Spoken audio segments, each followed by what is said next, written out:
వాళ్ళిద్దరూ అధికార పార్టీ ఎమ్మెల్యేలు, పైగా పక్కపక్క నియోజకవర్గాలు. కానీ ఓ ఎస్ఐ వ్యవహారం ఇద్దరి మధ్య చిచ్చు పెట్టింది. పచ్చగడ్డి వేస్తే భగ్గుమనేలా పరిస్థితి మారింది. ఒకరు ఎస్ఐని సస్పెండ్ చేయించారు అన్న ఆరోపణలు వస్తే, మరొకరు ఏకంగా సీఎం చంద్రబాబును కలిసి అదే ఎస్ఐపై ఉన్న సస్పెన్షన్ను ఎత్తివేయించారు అన్న ప్రచారం జరుగుతోంది. ఇంతకీ ఆ ఇద్దరు ఎమ్మెల్యేలు ఎవరు? ఎస్ఐ వ్యవహారం ఏంటి? చివరకు ఇద్దరూ కలిసి కాఫీ కప్పులతో ఫోటో ఎందుకు దిగారు? పల్నాడు టీడీపీలో హాట్ టాపిక్ గా మారిన ఈ వ్యవహారంపై స్పెషల్ స్టోరీ.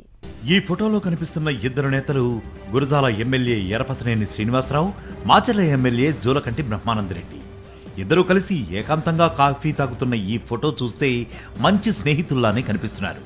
కానీ ఈ కాఫీ కప్పుల వెనుక పెద్ద రాజకీయ కథే ఉందన్న చర్చ ఇప్పుడు పల్నాడులో హాట్ టాపిక్ గా మారింది. 2024 ఎన్నికల్లో గురజాల నుంచి ఎరపతినేని శ్రీనివాసరావు 4వ ఎమ్మెల్యేగా గెలిచారు. మాచర్ల నుంచి జోలకంటి బ్రహ్మానందరెడ్డి తొలిసారి అసెంబ్లీలో అడుగుపెట్టారు. ఇద్దరూ ఒకేసారి అధికార పార్టీలో ఎమ్మెల్యేలుగా గెలవడంతో మొదట్లో వీరి మధ్య సాన్నిహిత్యం బాగానే కనిపించింది. కలిసి తిరిగారు, కలిసి కార్యక్రమాల్లో పాల్గొన్నారు. కానీ కొంతకాలానికి ఇద్దరి మధ్య గ్యాప్ మొదలైంది అన్న ప్రచారం తెరపైకి వచ్చింది. మాచర్ల నియోజకవర్గానికి చెందిన కమ్మ సామాజిక వర్గ టీడీపీ నేతల్లో కొంతమంది జోలకంటి బ్రహ్మానందరెడ్డి తమకు ప్రాధాన్యం ఇవ్వడం లేదని, ఎరపతినేని శ్రీనివాసరావుకి దగ్గరయ్యారని ప్రచారం, వారికి ఎరపతినేని అండగా నిలుస్తున్నారన్న కారణంతో జోలకంటి అసంతృప్తికి గురయ్యారని ఆయన అనుచరులు చెబుతున్నారు. ఈ రాజకీయ గ్యాప్ క్రమంగా ఇద్దరి మధ్య దూరాన్ని పెంచిందన్న టాక్ ఉంది. ఇదే సమయంలో కారంపూడి ఎస్ఐ వాసు వ్యవహారం ఇద్దరు ఎమ్మెల్యేల మధ్య విభేదాలను మరింత పెంచిందన్న ఆరోపణలు వచ్చాయి. కారంపూడికి చెందిన మిర్చి వ్యాపారి అయ్యప్ప మండలంలోని దాదాపు 50 మంది రైతుల నుంచి ₹1,70,00,000 పైగా విలువైన మిర్చిని కొనుగోలు చేసినట్లు సమాచారం. ఆ మిర్చిని గుంటూరులోని వ్యాపారులకు అమ్మినప్పటికీ రైతులకు మాత్రం డబ్బులు చెల్లించలేదని ఆరోపణలు వచ్చాయి. రైతులు డబ్బులు అడిగిన ప్రతిసారి అయ్యప్ప వాయిదా వేస్తూ వచ్చారని చెబుతున్నారు. దీంతో విసిగిపోయిన రైతులు కారంపూడి పోలీసులను ఆశ్రయించారు. కేసు దర్యాప్తులో భాగంగా తెలంగాణలో ఉన్న మిర్చి వ్యాపారి అయ్యప్పను కారంపూడి ఎస్ఐ వాసు తీసుకొచ్చారు. రైతులకు ఇవ్వాల్సిన డబ్బులు చెల్లించాలని ఎస్ఐ వాసు హెచ్చరించారని అయ్యప్ప భార్య ఆరోపించింది. ఈ వ్యవహారం నడుస్తూ ఉండగానే అయ్యప్ప భార్య పురుగుల మందు తాగి ఆత్మహత్యాయత్నానికి పాల్పడింది. చికిత్స కోసం ఆమెను పిడుగురాళ్ల ఆసుపత్రికి తరలించారు. కారంపూడి ఎస్ఐ వాసు వేధింపుల వల్లే తాను ఆత్మహత్యాయత్నం చేశారని ఆమె ఆరోపించింది. ఈ ఆరోపణలపై పోలీసు ఉన్నతాధికారులు విచారణ చేపట్టారు. విచారణ అనంతరం కారంపూడి ఎస్ఐ వాసును ఉన్నతాధికారులు సస్పెండ్ చేశారు. అయితే ఈ సస్పెన్షన్ వెనుక గురజాల ఎమ్మెల్యే ఎరపతినేని శ్రీనివాసరావు ఉన్నారని జోలకంటి బ్రహ్మానందరెడ్డి అనుచరులు ఆరోపించడం మొదలుపెట్టారు. జోలకంటి బ్రహ్మానందరెడ్డిని ఎరపతినేని టార్గెట్ చేసి వేధిస్తున్నారని మండిపడ్డారు. మాచర్ల నియోజకవర్గంలోని కారంపూడి ఎస్ఐని తమ ఎమ్మెల్యేకు తెలియకుండా ఎలా సస్పెండ్ చేస్తారని జోలకంటి వర్గీయులు ప్రశ్నించారు. ఎస్ఐ వాసు సస్పెన్షన్లో ఎరపతినేని ప్రమేయం ఉందని జోలకంటి బ్రహ్మానందరెడ్డి కూడా బలంగా నమ్ముతున్నారన్న ప్రచారం టీడీపీ వర్గాల్లో జరిగింది. ఇదే సమయంలో గుంటూరు రేంజ్ ఐజీని కొంతమంది రైతులు కలిశారు.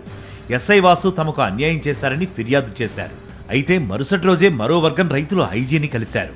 ఎస్ఐ వాసు మిర్చి కేసులో సమర్థంగా విచారణ చేస్తున్నారని, ఆయన విధుల్లో ఉంటేనే తమకు న్యాయం జరుగుతుందని ఐజీ దృష్టికి తీసుకెళ్లారు. అంతేకాదు, ముందు రోజు ఐజీని కలిసిన వాళ్లు అసలు రైతులే కారని మరుసటి రోజు ఐజీని కలిసిన టీం ఆరోపించింది. మొదటి రోజు ఐజీని కలిసిన వారిని ఎరపతినేని శ్రీనివాసరావే పంపించారన్న అనుమానాలను జోలకంటి వర్గీయులు వ్యక్తం చేశారు. దీంతో ఎస్ఐ వ్యవహారం కాస్త ఇద్దరు ఎమ్మెల్యేల మధ్య రాజకీయ పోరుగా మారింది. ఈ పరిణామాల నేపథ్యంలో జోలకంటి బ్రహ్మానందరెడ్డి సీఎం చంద్రబాబును కలిశారని సమాచారం. తన నియోజకవర్గంలో తనకు తెలియకుండా ఎస్ఐని సస్పెండ్ చేశారని, ఈ వ్యవహారంతో తనకు ఇబ్బందులు ఎదురవుతున్నాయని ఆయన సీఎం వద్ద తన గోడును వెళ్లబోసుకున్నారని టీడీపీ వర్గాల్లో ప్రచారం జరుగుతోంది. సీఎం చంద్రబాబును కలిసిన 2 రోజులకే కారంపూడి ఎస్ఐ వాసుపై ఉన్న సస్పెన్షన్ను ఎత్తివేశారు. దీంతో అసలు ఏం జరుగుతోందన్న చర్చ మొదలైంది. ఒక ఎమ్మెల్యే సస్పెన్షన్ వెనుక ఉన్నారన్న ఆరోపణలు, మరో ఎమ్మెల్యే సీఎం వద్దకు వెళ్లడం, ఆ వెంటనే సస్పెన్షన్ ఎత్తివేయడం, ఈ పరిణామాలన్నీ పల్నాడు టీడీపీలో హాట్ టాపిక్ గా మారాయి. ఇద్దరు ఎమ్మెల్యేల మధ్య విభేదాలు ముదిరాయి అన్న ప్రచారం నేపథ్యంలో పార్టీ అధిష్టానం డ్యామేజ్ కంట్రోల్కు దిగినట్లు సమాచారం. ఇద్దరి మధ్య సఖ్యత ఉందన్న సంకేతాలు ఇచ్చేందుకు ఎరపతినేని శ్రీనివాసరావు, జోలకంటి బ్రహ్మానందరెడ్డి కలిసి కాఫీ కప్పులు పట్టుకుని ఫోటోలకు ఫోజులిచ్చారు. ఆ ఫోటోను బయటకు రిలీజ్ చేశారు. బయటకు చూస్తే ఇద్దరు ఎమ్మెల్యేలు కాఫీ తాగుతూ నవ్వుతూ కనిపిస్తున్నారు.